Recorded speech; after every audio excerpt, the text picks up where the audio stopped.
Кытай, Кыргызстан, Өзбекстан темир жол курулушу боюнча жыйын өттү. Бүгүн 1-августта президенттин Нарын облусундагы ыйгарым укуктуу өкүлү Нурбек Сатаров Кытай, Кыргызстан, Өзбекстан темир жол курулушу боюнча жыйын өткөрдү. Бул тууралуу өкүлчүлүк билдирет. Маалыматка ылайык отурумда бир катар көйгөйлүү маселелер талкууланып, тиешелүү маселелерди чечүү боюнча тапшырмалар берилди. Снос, рейд, чуркоо Оштун мэрине арналып ыр чыгарылды. Тамашоодогу универсал командасы Ош шаарынын мэри Жеңишбек Токторбаевга арнап ыр чыгарышты. Анда шаардагы болуп жаткан снос иштери, курулуштар камтылган. Ошондой эле мэрдин таң атпай чуркаганы, рейд өткөргөнү, элге жакын болгону айтылат. Мындан тышкары универсал командасы Өзбекстанда өткөн иш-чарада жеңиш менен кайткандарын билдирип, бир да жетекчи ошол учурда куттуктабагандыгын эскеришти. Орусияда мигранттардын балдарына мектепте бекер окууга тыюу салынышы мүмкүн. Орусияда мигранттардын балдарына мектепте акысыз окууга тыюу салуу боюнча мыйзам долбоору Мамдумага сунушталат. Бул тууралуу орус басылмалары жазышты.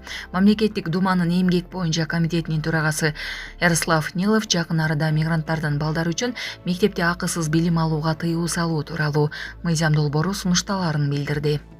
Анын айтымында бул документ чет өлкөлүк жарандардын балдары жаш курагына же классына карабастан мектепте акча төлөп окушу керек деген жобону камтыйт.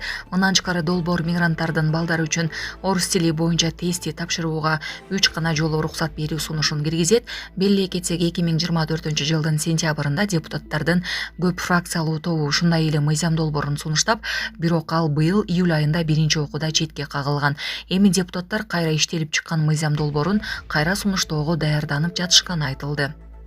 Сонун жаңылык. Сиз билген жана иченген Умбем клиникасы эми сизге дагы да болсо жакыныраак болду. Анткени бизде жаңы филиал ачылды. Андыктан келип, өзүңүздүн жана жакындарыңыздын ден соолугуна кам көрүшүңүздү сунуштайбыз. Биздин жогорку даражадагы дарыгерлер төмөндөгү адистиктер боюнча кабыл алат: стоматология, гинекология, терапия, лор, хирургия, педиатрия, урология, УЗИ жана башка адистиктер. Лабораториялык анализдин 5000ден ашуун түрү алынат.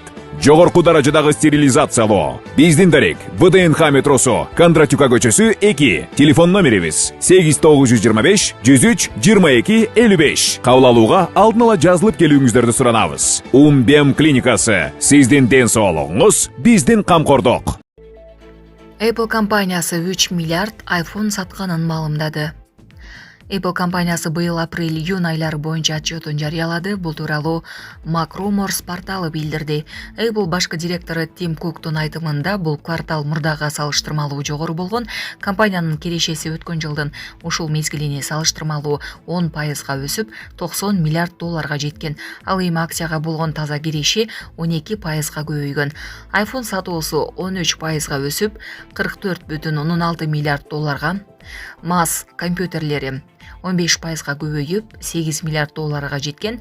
Ал эми кызматтардан түшкөн киреше тагыраагы жазуулуулар, булуттуу чечимдер жана App Store 13% өсүп, 27,4 миллиард долларда түзгөн. Ошондой эле Apple компаниясы бул кварталда 3 миллиардынчы iPhone'ду сатканын жарыялады.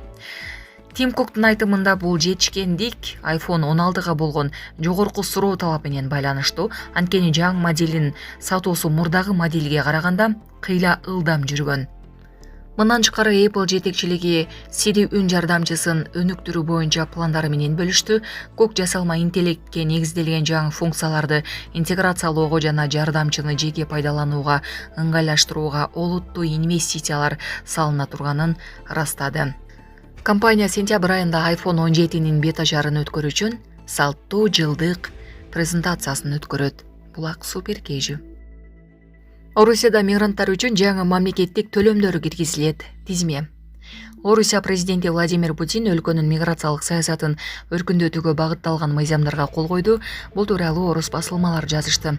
Жаңы мыйзамда Орусияга иштөө максатында келген чет өлкөлүк жарандар үчүн кошумча мамлекеттик төлөмдөрдү киргизүүнү каралган. Мамдуманын төрагасы Вячеслав Володинин айтымында бул чаралар бюджетке кирешени көбөйтүүгө жана мигранттарга болгон көзөмөлдү күчөтүүгө багытталган. Ошондой эле мыйзамсыз миграция деңгээлин төмөндөтүүгө жардам берери айтылды. Чет элдик жарандар үчүн төмөнкүдөй мамлекеттик төлөмдөр белгиленди.